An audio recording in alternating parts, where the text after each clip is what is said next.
Hello, it's Monday, February 19th, I think it is, 2024. Hakuna Matata, everybody. We are going to work on our MaxxAir fan today. So last week, we did a jam-up job cleaning this thing up to get ready for the schooly swarm. And now we're noticing the motor's making a little noise. So I'm not sure what in the world's going on here. Maybe I got some water in the bearing and ruined it, or it's coincidental. The top is all closed. I was just using my camera to check that out. And now I'm trying to decide, I can unscrew the motor from here and take the motor down, cut these tie wraps. That would be easy. I could cut these wires right here and push to connect electrical spade connectors on that. But I'm feeling right here, there's a, let's see if I can get up there. I can't see what I'm aiming my camera at here. Where are you? Right there. So that goes down into the fan housing. And I'm wondering if I can avoid going on the roof and removing the fan. Maybe I could take these screws out here and take the inner bezel down without, I don't remember how this, yeah, if I could take this inner bezel off with these screws and maybe unplug the fan from the circuit board, I won't have to cut these wires. So let me do a little exploratory disassembly here. Get a Phillips screwdriver for this. It's a Phillips screwdriver up in that hole, and see if I can remove this piece while this stays mounted. Wow, look how nice. I just learned something too. Gosh, the 2 times I've worked on this fan, I've done things the hard way. Even when I installed it, I should have removed this for the installation. I just installed it from the top, and you kind of, now I could see that these wires are completely accessible. These are the 2 push connectors, spade connectors I put in last week when I took this thing off to clean it. But had I known that if I pulled this inner thing off, I could have done this a little bit differently. But that's okay. I'm okay with that. But anyway, here's the connector for the fan motor wires. So with a short stubby Phillips, I can get up there, take that little cover off the top, and then we'll be able to pull this guy out the top with the motor. Well, that was actually pretty easy to take out from down here. There's the little connector. And all I had to do was cut the tie wrap, zip ties from there. And what's great about this is I can close the lid and I'm rainproof. I just don't have my fan for now, which is not a big loss. I can live without it. I got pinched a little bit right there on something. All right, so this is ball bearings, so in all likelihood these bearings are shot. But I'm going to pull this motor apart. Before I do, I'm going to put some marks on here to witness the orientation of these pieces, just in case that matters. I don't think it does. I'm going to use a Sharpie pen and put some marks. Alrighty, so I took the snap ring off, which looks like it's seen better days, from right there. That's where when you put the fan on, that's what the fan goes up against. It's a stop for the fan, so the fan blade doesn't go in too far. I think that's the only purpose. And we got a little bit of crud in here, which, that's cool. There's our bearing. The other side of this thing is the side with the brushes. And let's see if I can push this out with this.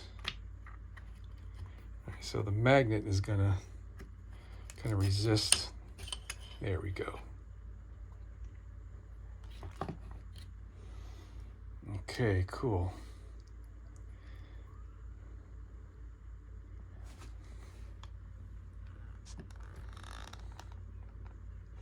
Brushes look like they're in great shape.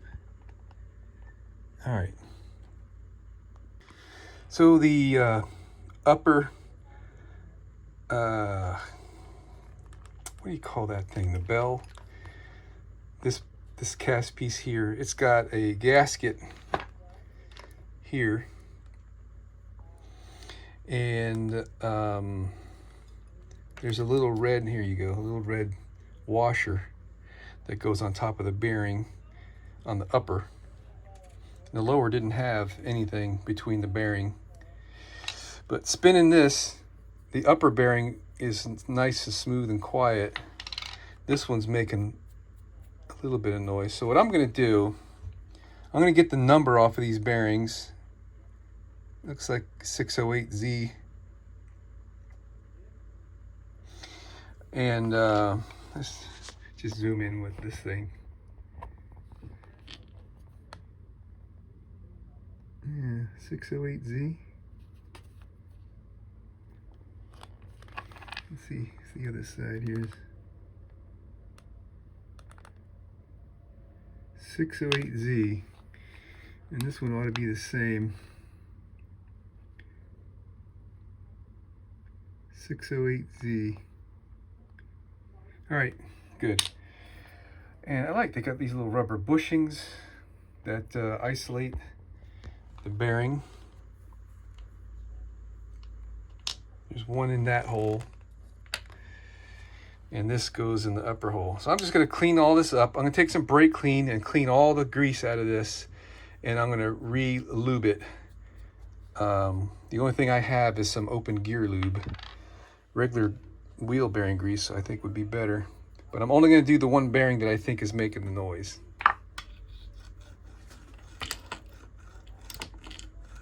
That's a little rough. I've mixed them up now. Yeah, they're both kind of rough, I guess.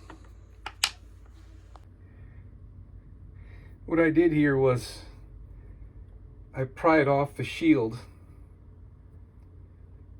Looked like that. I just took something, my razor knife, and stuck it in that little gap between the inner race and the shield.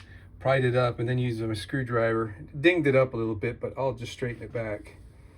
Should be no problem. This one was kind of rough, but after squirting it out with brake clean and then blowing it out with compressed air, it spins free now.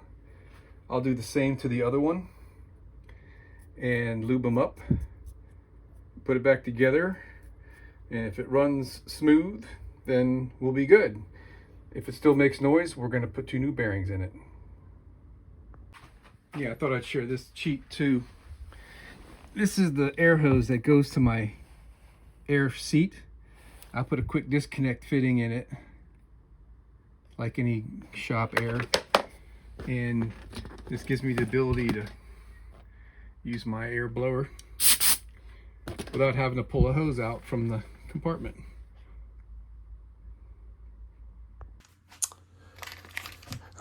Went to the auto parts, AutoZone, and I got some wheel bearing grease. I was about to buy a tub, but I realized I just don't want to carry all that around with me since I travel around so much. So what we're going to do, we're going to nip the corner of this bag, take about a tablespoon of that grease and put it in my palm, like in a cup. I'm going to rest the bearing in my palm and take a finger from my other hand and put it in the center hole and push down, and that should force the grease into the bearing and out around the edge where the shield is. Let's see how well I can do that.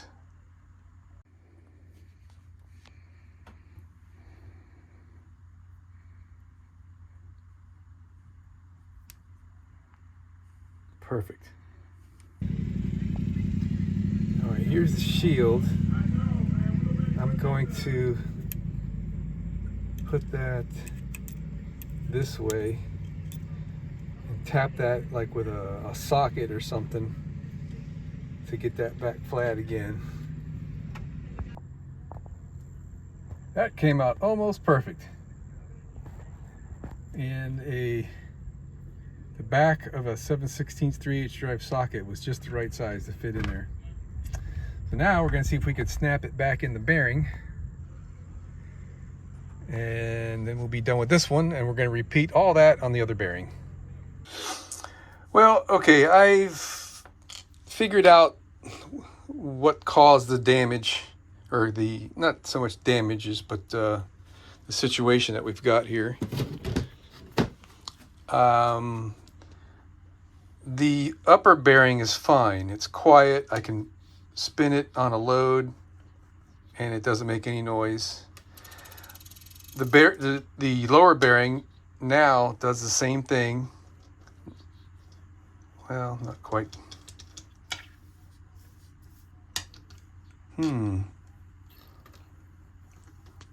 I guess it's shot. It does have like a nicked bearing or something. Okay. Well, I was just getting ready to say that I'm going to replace these bearings anyway, because I thought this was perfect. When I was rolling it by hand, it felt fine. But now that I'm in here on this smooth surface, I can feel, now it's, I think when a ball kind of rolls around in there, it might have a nick in one of the balls. The shielding kind of took a beating. It's not quite perfect. Let me see if I can zoom in there. But what I'm going to do, I'm going to buy 2 new bearings. The, what is it, 608, is that what it was? And I'm going to get the ones that have rubber seals instead of just shields. Because if you look at all this crud here, this is residue that came off the brushes that can work its way into the shield. I don't know why they didn't use sealed bearings on this thing. But I'm going to give this a little squirt with some brake clean.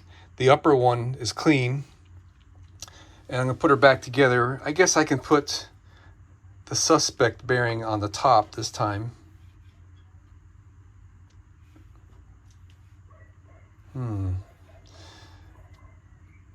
And there we go.